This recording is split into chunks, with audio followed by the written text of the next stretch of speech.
ketemu lagi bersama Ica. Jadi hari ini kita akan ngobrol-ngobrol lagi. Aku nggak tahu sih ini kontennya namanya apa ya. Lucky Seven Fact atau apa gitu. Kayak kita akan bahas sesuai judul ya, yang tentang 7 fakta ataupun sesuatu statement yang 7 gitu, ada 7 statement gitu. Aku nggak tahu sih itu nama segmennya apa ya bagusnya. Sebelumnya aku udah pernah juga bikin video ini. Ada 2, yaitu 7 culture shock di Jogja, dan satu yaitu 7 tips buat anak kos. Jadi sebenarnya serba 7 kayak gitu. Nah sekarang aku juga bakal bahas tentang 7, apakah itu 7 fakta ataupun 7 hal yang mungkin orang-orang disinformasi atau belum tahu ataupun salah paham tentang orang Minang atau orang Padang. Jadi kayak 7 statement yang mungkin orang-orang belum terlalu tahu ataupun bisa jadi salah informasi kayak gitu. Sekarang ini aku akan membahas apa saja 7 fakta itu.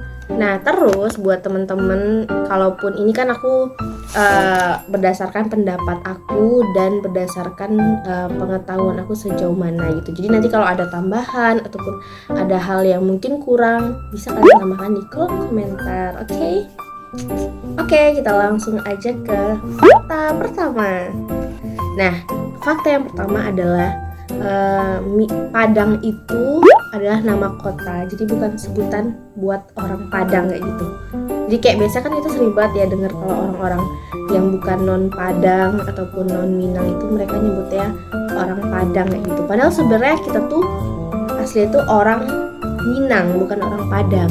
Orang Minang itu mewakili dari Sumatera Barat kayak gitu. Jadi Padang itu adalah salah satu nama kota. Cuman ada nama satu kota yang ada di Sumatera Barat, yaitu Kota Padang. Apakah semua orang Padang itu orang Minang?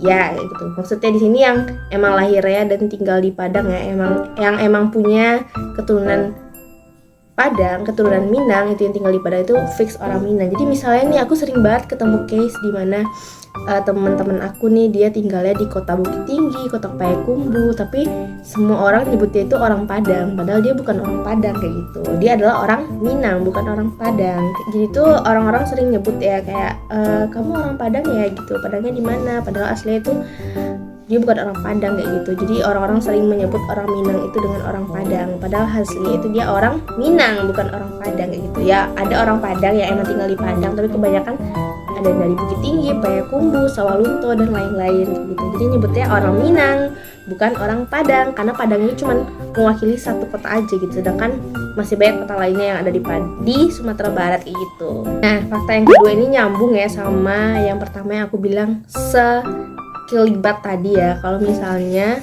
di Sumatera Barat itu tidak hanya ada kota Padang kayak gitu, tapi juga ada kota-kota lain seperti Kota Payakumbuh, Kota Bukit Tinggi. Itu kembali lagi ke konsep di mana Sumatera Barat itu adalah provinsi, bukan Padangnya yang provinsi kayak gitu. Jadi Kota Payakumbuh dan Kota Padang adalah yang berbeda ya. Jadi bukan Kota Payakumbuh ada di dalam Kota Padang, itu enggak gitu.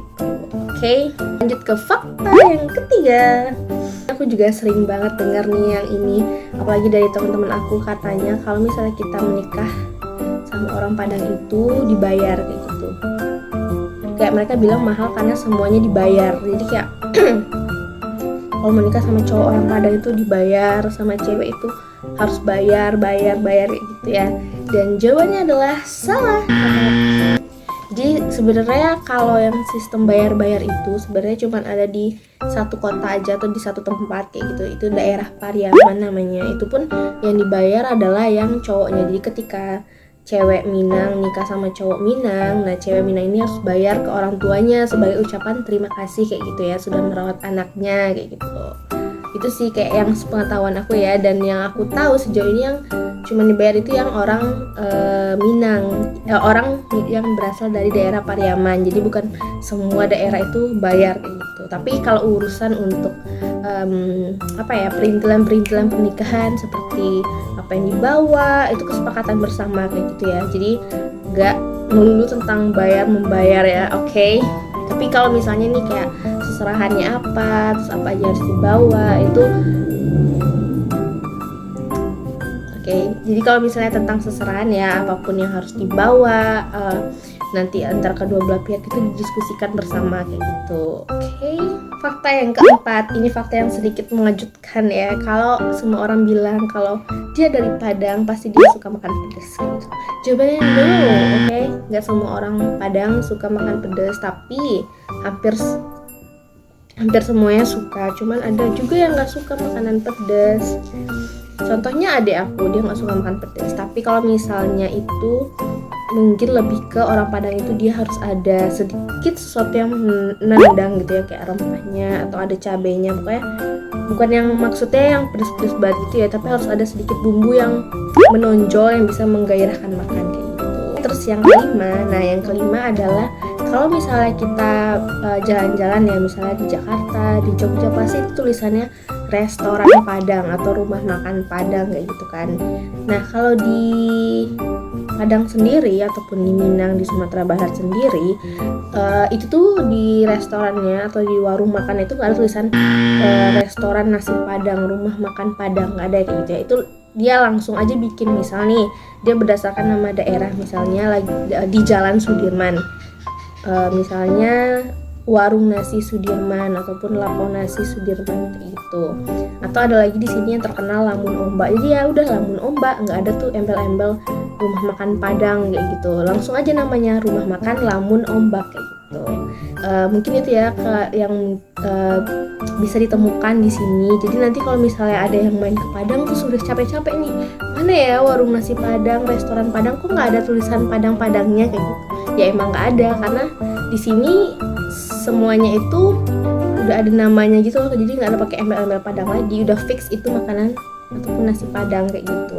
Gitu juga sama sate. Nanti kalau misalnya nyari sate Padang nggak ada ya, emang nggak ada, karena dia namanya itu nggak ada pakai embel-embel sate Padang, tapi cuman sate siapa penjualnya, misalnya Uda Andi misalnya, ya udah sate Uda Andi, ataupun dia lagi ada di satenya di Jalan Sudirman, ya udah sate Sudirman kayak gitu. Jadi bukan sate Padang siapa gitu, nggak ada embel-embel nama Padang-Padangnya, itu nggak ada kayak gitu.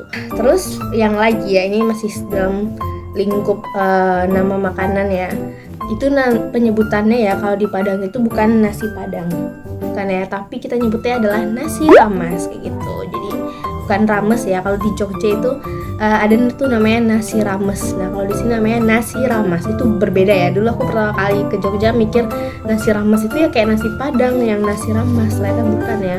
Kalau nasi rames di Jogja itu isinya campur, ada yang aku dapat waktu itu ada tempe sama kacang, terus ada telur kayak gitu-gitu pokoknya.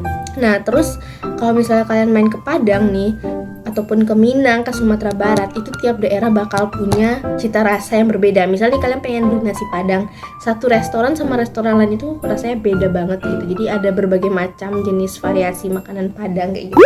Misalnya kalian dari Padang ke Bukit Tinggi, ke Pariaman, itu juga beda lagi rasanya. Rendang pun bahkan ada macam-macam tipenya, ada rendang yang gelap, yang coklat, yang kering banget, yang masih ada masih berminyak-minyak, itu beda banget di tiap daerah kayak gitu. Jadi kalau saranku sih cobain semua aja kali ya, biar tahu mana yang paling disuka kayak gitu.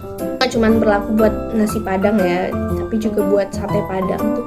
Sate Padang tuh ada banyak banget jenisnya. Kalau kalian ke Pariaman itu beda lagi, di Bukit Tinggi Payakumbuh itu beda lagi. Jadi kayak warna kuahnya beda, rasanya beda. Terus ada tuh yang di Payakumbuh itu pakai kelapa ditabur di dagingnya itu. Jadi macam-macam. Jadi kayak kalau misalnya main ke sini, kalau jangan coba satu aja gitu, karena dia rasanya pasti beda-beda. Oke, yang keenam. Nah, yang keenam, kalau misalnya di Padang itu kan kita punya tuh bahasa Minang ya. Nah bahasa Minang ini pasti semua orang Sumatera Barat ya, emang orang asli Minang yang keturunan Minang itu pasti tahu bahasanya. Kalau kayak di Indonesia itu ada bahasa nasional, bahasa Indonesia, terus tiap daerah ada bahasa daerah. Di Minang itu bahasa nasionalnya bahasa Minang, tapi di daerah dia sendiri masing-masing kota itu bahasa Minangnya beda-beda lagi kayak gitu. Kayak bahasa daerahnya di masing-masing tempat itu gitu. Misal kayak kalau kalian ke Payakumbuh itu mereka punya bahasa sendiri, dari Bukit Tinggi ya yang aku tahu ini. Nah itu kalau misalnya di Padang kan apa ya tuh kan, makanya itu kan kalau bahasa Minangnya Makanyo. Nah tapi kalau di Bukit Tinggi itu Y-nya dihilangin jadi Makano kayak gitu. Jadi kayak pasti ngomongnya itu nyonya itu diganti sama no kayak gitu. Jadi kayak, dan yang terakhir sekali adalah yang ketujuh tentang suku. Jadi di Minang itu kita pakainya suku ya. Kalau di Medan itu kan ada marga, di tempat lain itu juga ada marga. Nah kalau di Jawa itu cuma ada satu suku, suku Jawa kayak gitu kan. Nah tapi kalau di Minang kita itu bukan cuma suku Minang ya, kita punya banyak banget suku. Aku pun nggak tahu itu ada jumlahnya berapa yang pastinya. Dan kalau misalnya di suku-suku itu ada persyaratannya, kalau kita tuh nggak boleh nikah satu suku kayak gitu, kecuali satu suku dari satu daerah yang sama ya. Mungkin kayaknya ada yang nikah satu suku yang dari berbeda daerah yang jauh, tapi kalau pastinya itu satu suku tuh nggak boleh nikah bareng ya. Misalnya sukunya Jamba, menikah sama Jamba itu nggak boleh ya, kecuali mungkin daerahnya berbeda atau jauh kayak gitu ya. Oke. Itu ya soal suku-suku yang ada di Padang. Dan kita juga menganut sistem matrilineal di mana suku yang ada di anak itu diturunkan dari ibu. Jadi misalnya ibunya Tanjung, bapaknya Jamba, nanti anaknya Tanjung kayak gitu. Oke guys, mungkin itu 7 fakta tentang orang Minang yang sering disalahpahamin ya, apalagi yang bagian awal-awal tadi.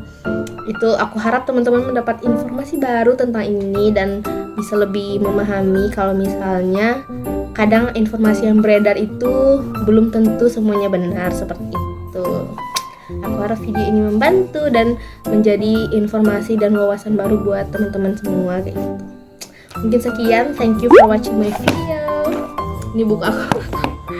Thank you for watching my video. Don't forget to like, comment, dan subscribe. Terus kalau kalian misalnya ada tambahan atau informasi yang mau disampaikan di kolom komen, boleh banget, tapi sampaikanlah dengan bahasa yang baik. Okay? See you.